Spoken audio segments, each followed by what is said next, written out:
Alright, hello. This is Josh Granlund, and I'm going to take you through a few of the basic things of Google. Okay, right now you see on my page I'm in Google Drive. The way that you get here, you can get here a number of ways. We have the ISD 622 links, and we're going to go to a regular email because everyone pretty much knows how to get there. And I'm going to search for that. Alright, I'm in my email, and I'm going to go over to this 9-box thing over here, and here's Google Drive. That takes me into here. Now Google Drive is where I can do all of my document or presentation creations. To start a new document, I go to Create, and under here you're going to have these 5 for sure: the document, presentation, spreadsheet, form, and drawing. Now these are other ones, other apps that I've found for Google, which are very cool, but I'm going to show you more about those in another video. For now, I'm going to create a document. Here I have a new document. It's called Untitled Document here. If I want to rename it, I click in here and I can rename it.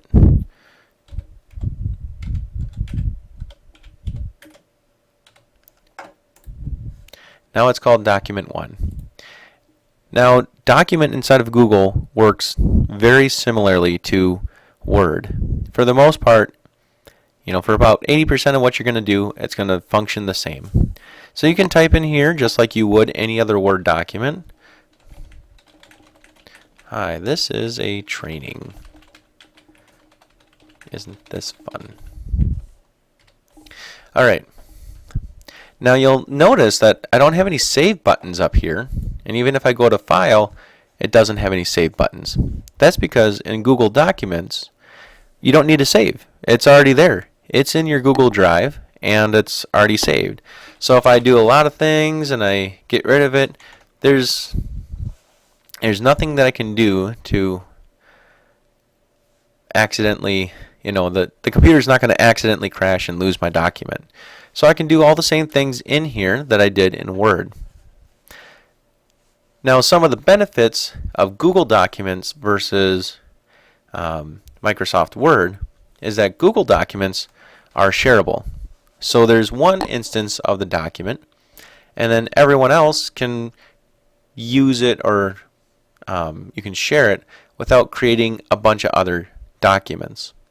And so one question I always like to ask myself before I make a Google document is, what's going to be the use of this? Is this going to be something that I can share to my colleagues and they're going to benefit from?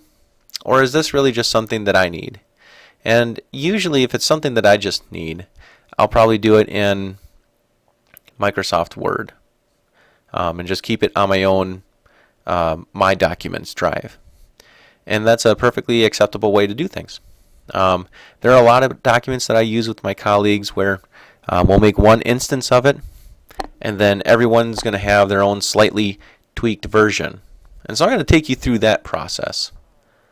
So I'm going to click on this tab and go back to my Google Drive, and I have a folder for every class that I have. And I can also have a folder for shared documents. Like this test folder is where I have some shared documents. And I can put things in here that I want to share. And then let's say I want to take this copy of QComp presentation and I want to have my own copy. So I can click and drag this to some other place. Yep, move it out of the shared folder.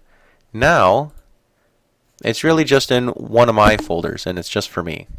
So that way I can keep shared things and private things separate. This is a couple of helpful Google tips from your digital learning coach, and have a great day.